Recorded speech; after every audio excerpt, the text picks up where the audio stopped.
my name is Nathan, and I'm here to guide you through 250 million years of evolution that ultimately turned dinosaurs into birds.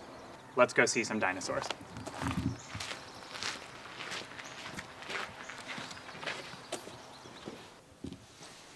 This mobile represents part of the dinosaur tree of life.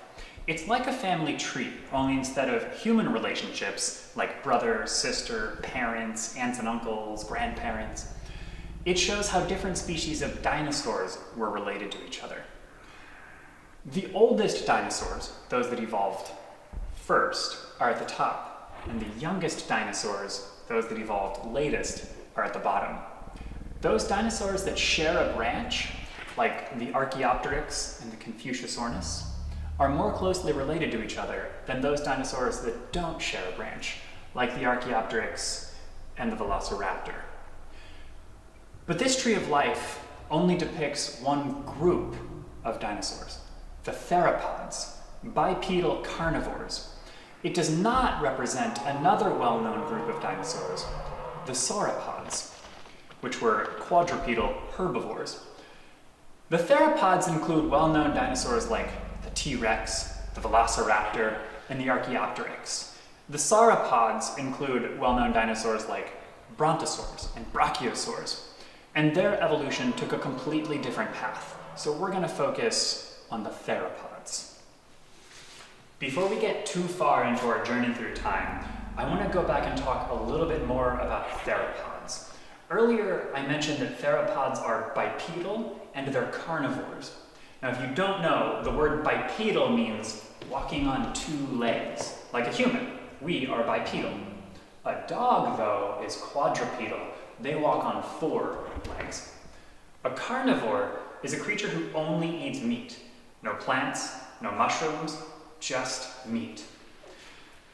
Theropods, though, had some other adaptations, and one of them that all theropods had was hollow bones. Yeah, so you thought that hollow bones were unique to birds, and you're right, they are. But the trait actually evolved in dinosaurs first. So modern birds, which evolved from theropods, also have hollow bones. This Archaeopteryx fossil was discovered in 1874, but it's only one of 12 similar specimens that were uncovered in the same general area in Germany. So who was Archaeopteryx?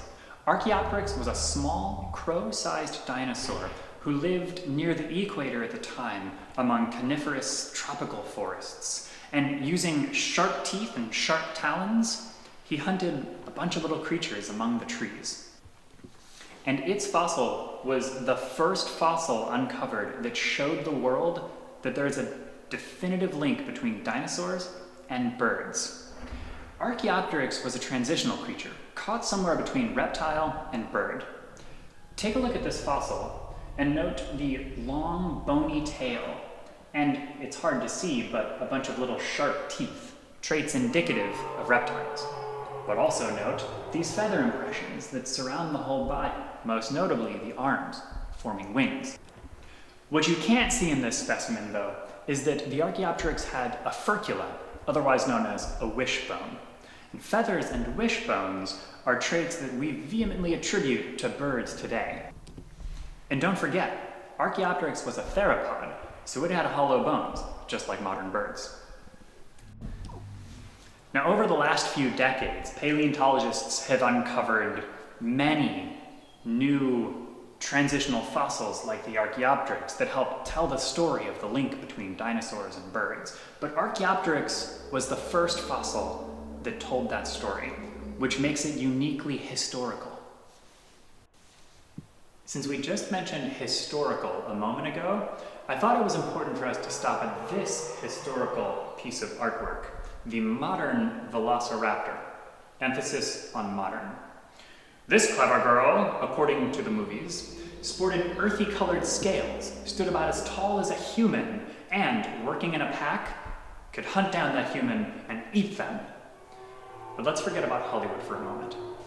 The Velociraptor is actually pretty young as far as dinosaurs are concerned.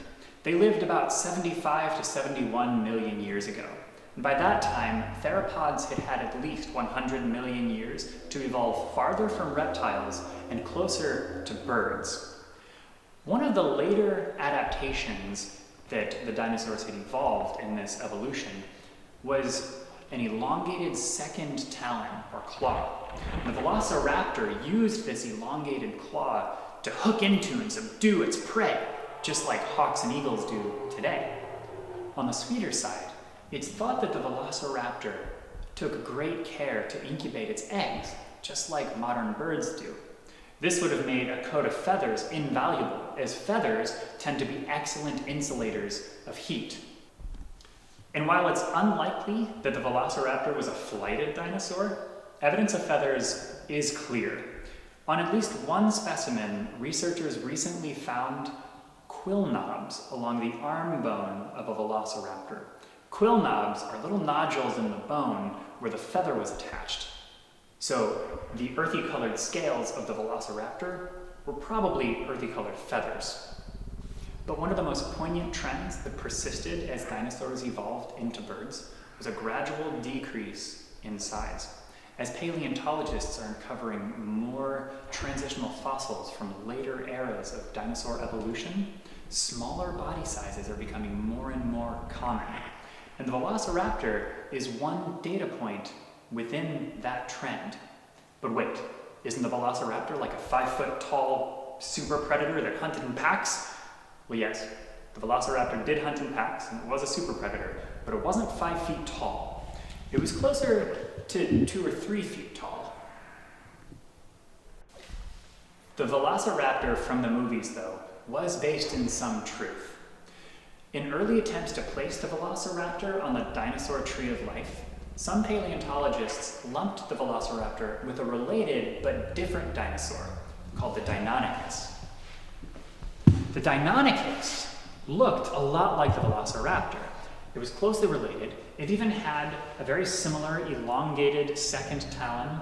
It incubated its eggs just like the Velociraptor might have, and it may have even been a pack hunter. But it was like twice the size, much closer to the size of the movie Velociraptor. It's worth mentioning that our knowledge of the history of evolution from dinosaur to birds is still incomplete. We're learning new things every day, discovering new fossils every year, and what we think we know right now might be something entirely different in a decade. But for the things we do know, you can come and check out our Birds Are Dinosaurs exhibit here at VINS. There's so much more for you to discover, and even some things for you to interact with.